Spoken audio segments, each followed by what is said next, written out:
103 Americans on the verge of a breakdown as national analysts' audacious claim unites Clark and JuJu Watkins.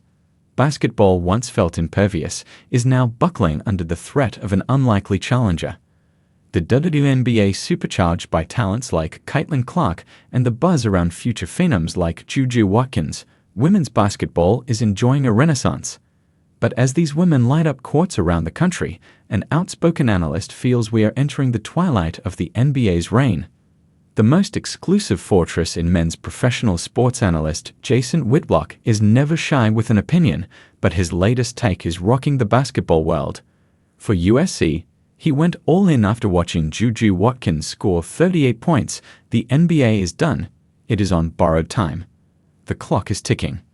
As I've been saying for the past year, the women's game is going to surpass the men's game. The WNBA is going to be more popular than the NBA. It will happen in our lifetime. In my view, it will happen in the next 3 to 5 years. He is very sure. At this point, fans of the NBA are hugging their jerseys to their chests. But Whitlock didn't stop there.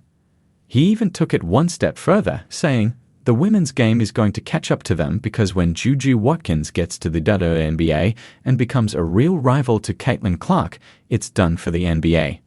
Story, and getting hyped for women's basketball than ever before. And this isn't hype. The numbers tell the arrival with the Indiana Fever. She's attracted a wave of new fans, adding a new demographic to the WNBA's population. And more people are watching. Buying merch may sound like a wild take at first, but there's merit to it. Clark is already rewriting the game. Since her average of 17,035 fans, an astounding 319% increase. The hype is real. Increment in 2 digits, but Clark's Indiana Fever was the one who announced the highest figure.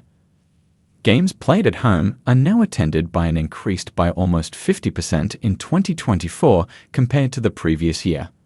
All of the teams in the league witnessed and won WNBA attendance. State, Toronto, and Portland, the league is not only growing but flourishing. The momentum is undeniable. Disney has seen its WNBA ad revenue increase by an astounding 641%.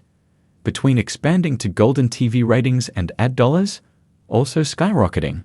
Over the past 4 seasons since 2022, when JuJu Watkins comes into the WNBA.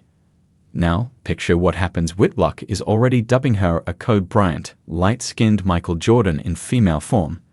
Light-skinned Barkley is weighing in. He said, even the NBA legend Charles, Caitlin is a supernova and JuJu probably is a better player. So those 2 women going to be running the WNBA for the next 10, 12, 14, 15, 20 years, basically. Sounds a bit extreme, but one cannot deny the momentum that is occurring in women's basketball. From some of the biggest names in the sport. And yes, sure, Whitlock saying the WNBA will surpass the NBA in a few short years, that's incredible praise coming a women's league soaring higher, well ahead of anyone's timetable, is not far-fetched. Up quickly. And with Clark already shifting the landscape and Watkins right on her tail, the notion of states. However, the NBA is catching shore. The NBA continues to boast roughly 103 million fans in the United. It's evident that women's hoops is doing more than growing, it's dominating. Question: will the WNBA reach greater heights than the NBA? Not tomorrow, perhaps, though, with stars like Clark and Watkins paving the path. So is Whitlock right? We can clarify.